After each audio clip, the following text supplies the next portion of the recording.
Welcome back to Newsmakers. My name is Jess Toddfeld. With me is Howard Kaplan. He is a Harvard-educated MBA, CPA, personal finance specialist, and wealth manager. He studied with some of the top names in personal development and happiness all over the place, and he is helping people 50 and over to not only shape their wealth, but really to shape their lives, doing something a little bit different. Welcome, by the way. Hi there, Jess.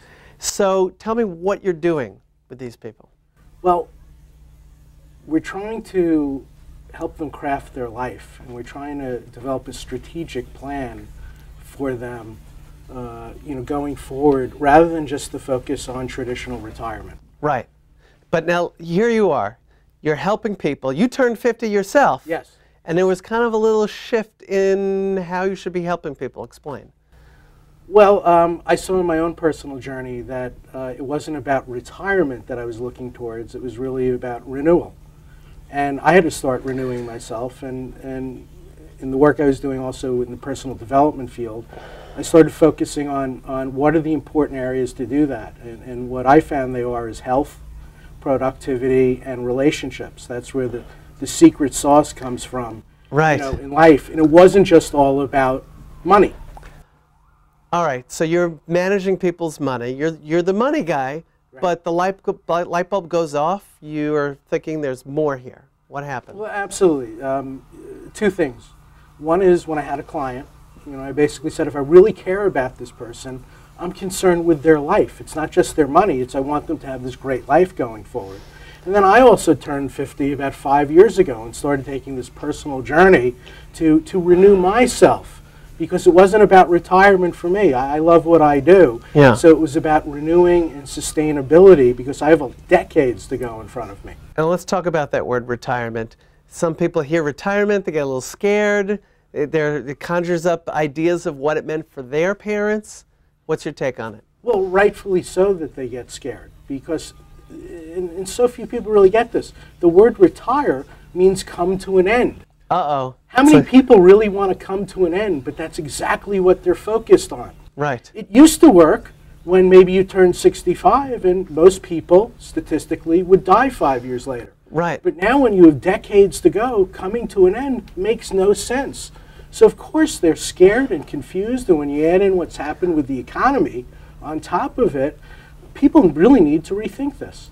And there are some big mistakes people are making. You're trying to help them and correct it. What are the big mistakes? Absolutely. One is, I think, it's about one of these three things: reinvent, renew, or retire. And for many people, the choice is not retire, but it's renew. Number two is, should the discussion be all about resources, which is what all the money's about? I'd suggest to you that most people find success not from resources, but their resourcefulness. Right. So how do you become more resourceful? And yeah, what's important is, doesn't everyone want to be happy? And yeah, absolutely, yes. Absolutely. This recipe is what brings people towards happiness. I don't find many people who actually want to come to rest and just go to leisure for 30 years, all that happy.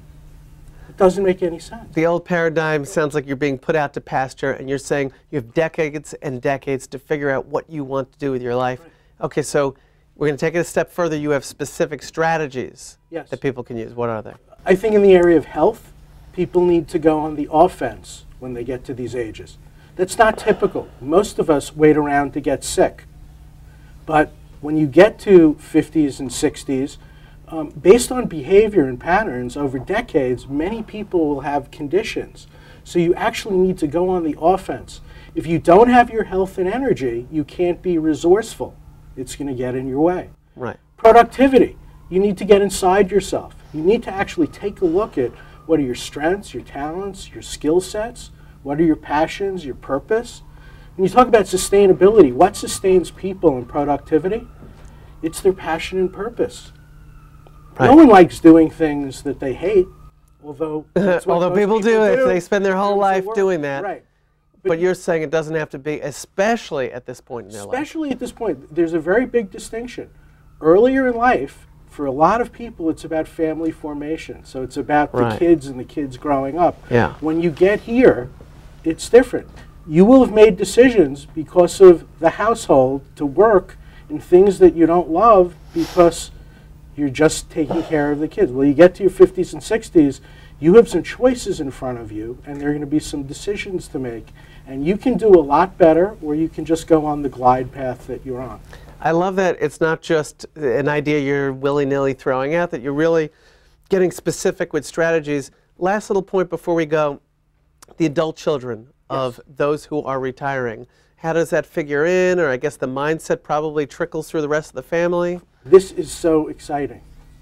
Imagine if not only can you do good for yourself, but you become an incredible role model for your kids. Yeah. Because if they see you doing these things, like going on the offense with your health, getting smart about your productivity, think of the impact it could make on them decades before they would get to this place. You can change their life.